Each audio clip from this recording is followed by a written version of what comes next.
দেখ, আমি জীবনে কোনোদিন বাংলাদেশের পতাকা বানাইনি। বানাইনি বলতে আমি টেইলর না বা টেইলরকে অর্ডার দিইনি বা কোনোদিন কিনি নেই। এই যে ১৬ই ডিসেম্বর আগে যেরকম ডিসেম্বর মাস বেরিয়ে যখন হকারের পরে তাও কিনি।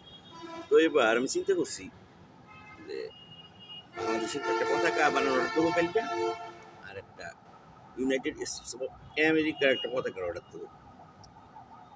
তো ৪ই জুলাই আমার ছাদে ভাবছি আমি দুটো একসাথে পাশাপাশি উড়বো। উড়বো মানে টানা বসবি, আমি তো কোনোদিন ওই দড়ি ধরে টানি নেই। তো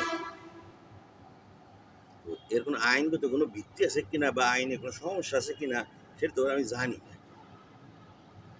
তো আমার যদি একটু কষ্ট করে জানাইতে হয়, এই যে না কোনো সাধারণ নাগরিক সাধারণ জনগণ এই কাজ করতে দিত না, তাই আমি বাড়ি খুশি হতাম। আর যদি না জানা তাহলে কিন্তু আমি আমার কাজ আমি করেই যাবো আনি। তো গান যেহেতু একটু পারমিশন নেওয়ার জন্য আইসি, একটু গান শুনে যাই।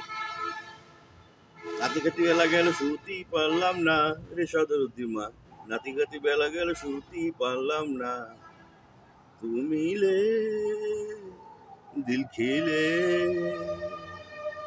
তুমি ले दिल खिले, और जीने को का क्या चाहिए, और जीने को क्या चाहिए, তুমি ले दिल खिले, ना हो तुम उदास हो तेरे पास ब्रो, तेरे पास है मंगू चूंगा जिंदगी भर।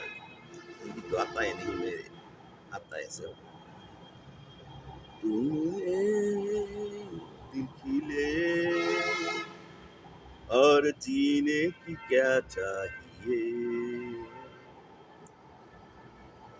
আজকে এই পর্যন্ত।